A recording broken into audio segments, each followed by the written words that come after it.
नमस्ते दोस्तों, स्वागत है आपका आज की इस दिल को छू लेने वाली कहानी में। मैं हूं आपका दोस्त और स्टोरी टेलर आरवी। दोस्तों, आज हम सुनने जा रहे हैं महान साहित्यकार मुंशी प्रेमचंद जी की प्रसिद्ध और बेहद मार्मिक कहानी पूस की रात। यह कहानी सिर्फ एक किसान की ठंडी रात की कहानी नहीं है, बल्कि उस गरीबी, मजबूरी और संघर्ष की सच्चाई को दिखाती है जिसे गांव का एक गरीब किसान हर दिन झेलता है।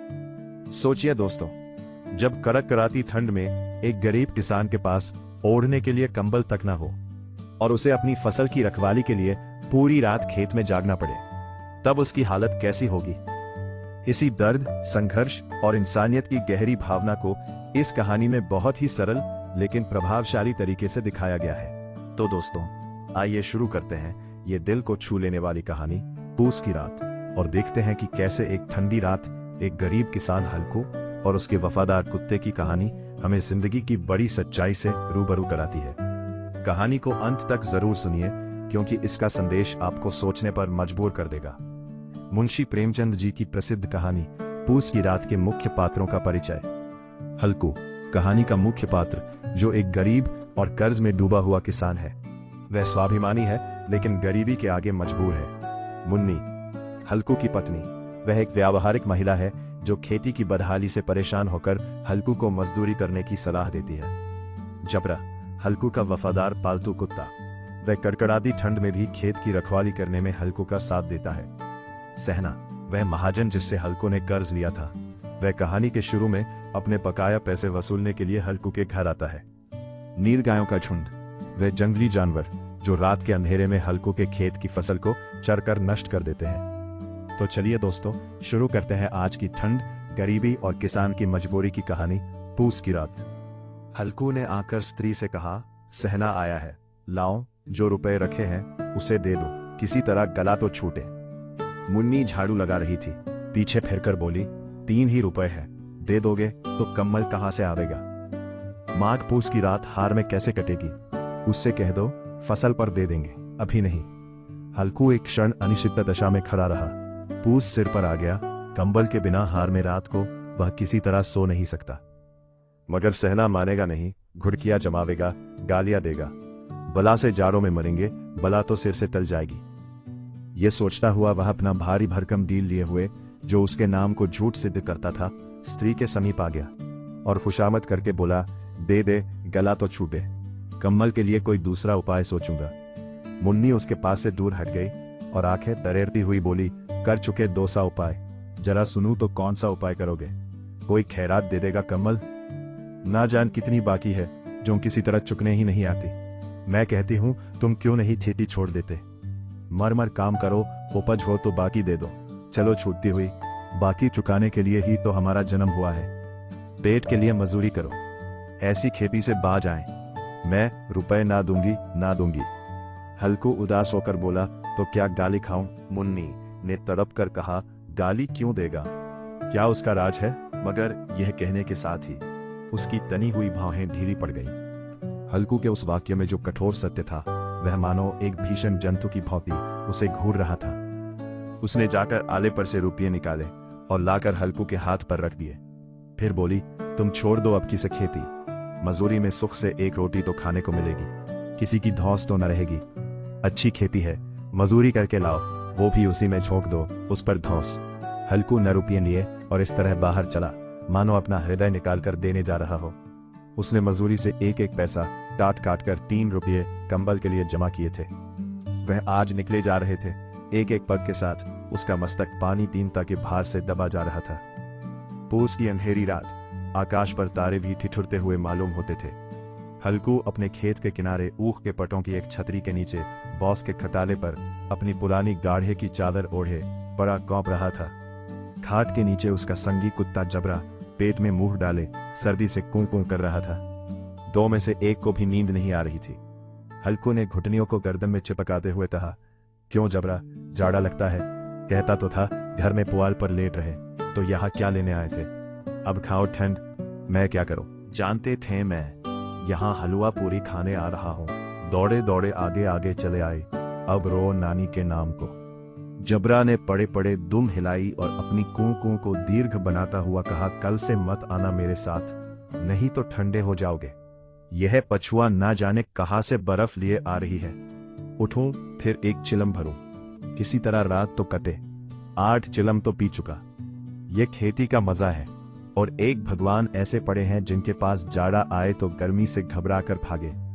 मोटे मोटे गद्दे, लिहाफ, कंबल, मजाल है जाड़े का गुजर हो जाए। मजूरी हम करें, मजा दूसरे लूटे। हल्कू उठा, गड्ढे में से जरा सी आग निकालकर चिलम भरी। जबरा भी उठ बैठा।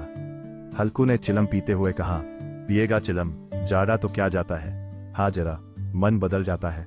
जबरा ने उनके मुंह की ओर प्रेम से छलकता हुई आंखों से देखा। हल्कू आज और जाड़ा खा ले, कल से मैं यहां पुआल बिछा दूंगा, उसी में घुसकर बैठना, तब जाड़ा ना लगेगा। जबरा ने अपने पंजों उसकी घुटनियों पर रख दिए और उसके मुंह के पास अपना मुंह ले गया।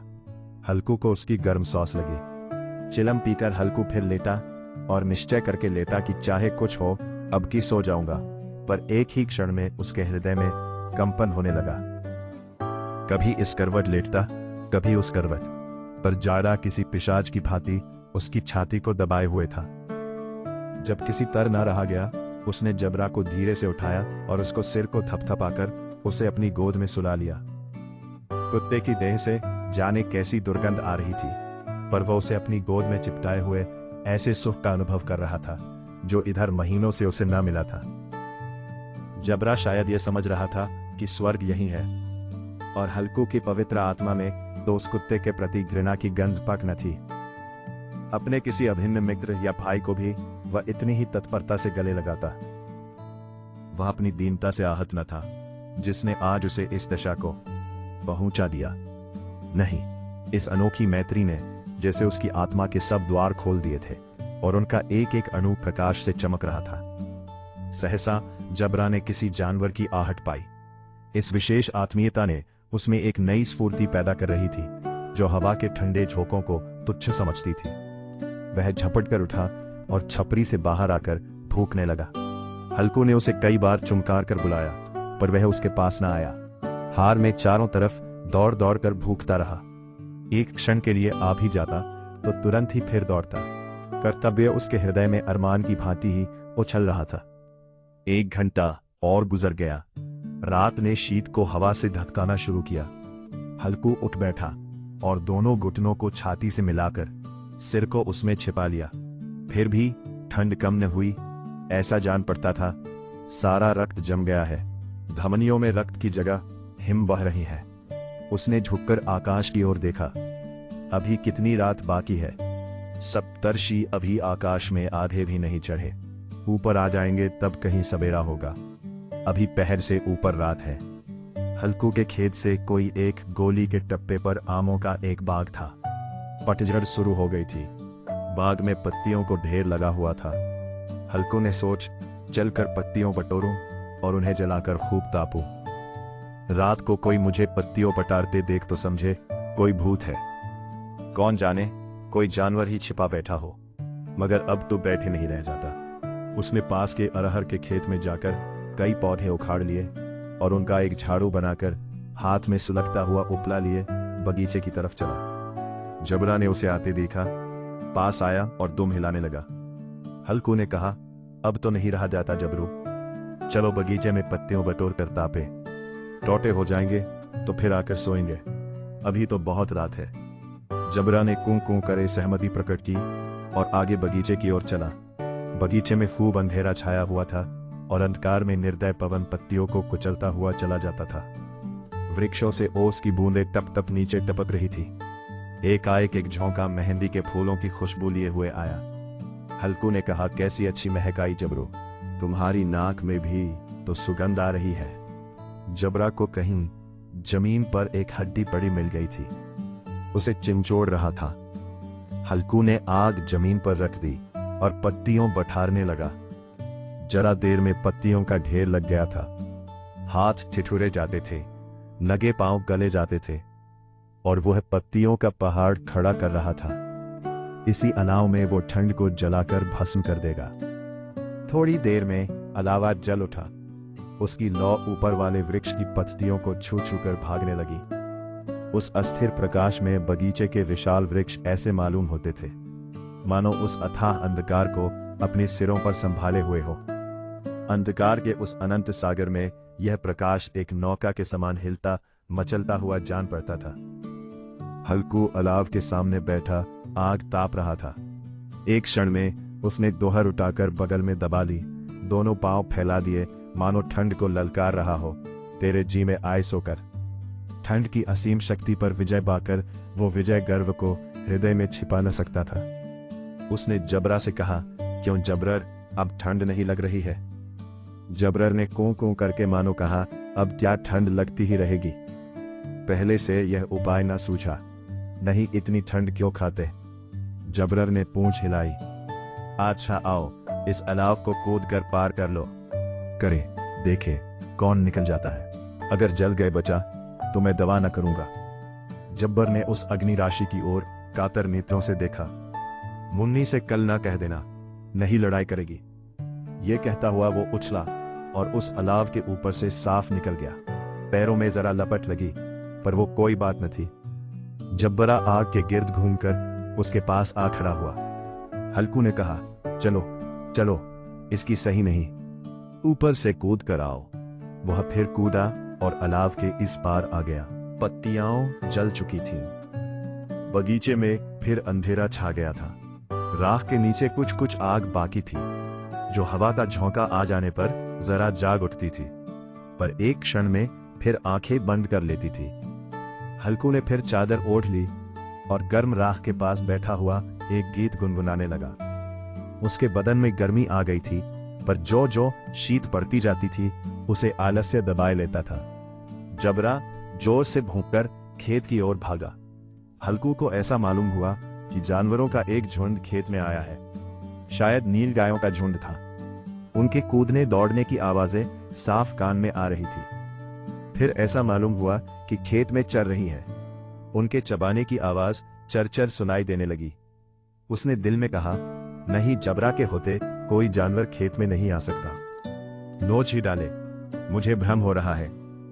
अब तो कुछ नहीं सुनाई देता। मुझे भी कैसा धोखा हुआ। उसने जोर से आवाज लगाई, जबरा जबरा। जबरा भूखता रहा, उसके पास ना आया। फिर खेत के चरे जाने की आहट मिली। अब वो अपनी जगह से हिलना जहर लग रहा था। कैसा दंदाया हुआ बैठा था।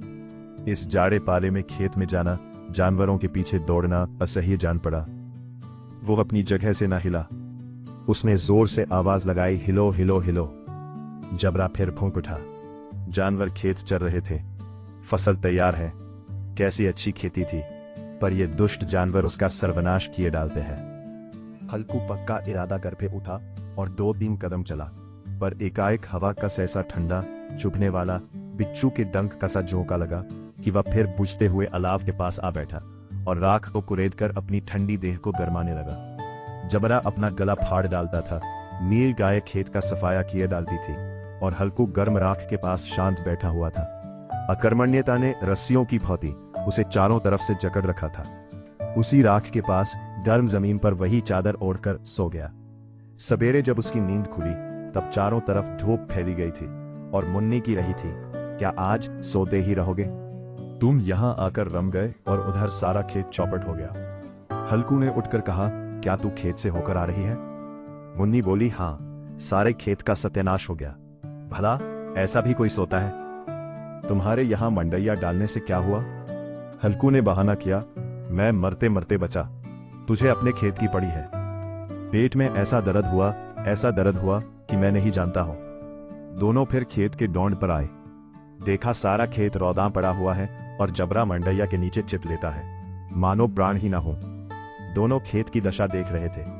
मुन्नी के मुख पर उदासी छाई थी, पर हल्कू प्रसन्न था।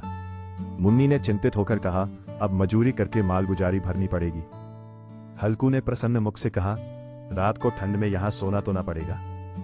आप सुन रहे थे मुंशी प्रेमचंद जी की लिखी गरीब किसान हल्कू की सच्ची कहानी पूस की रात। तो दोस्तों, ये थी आज की पूरी कहानी।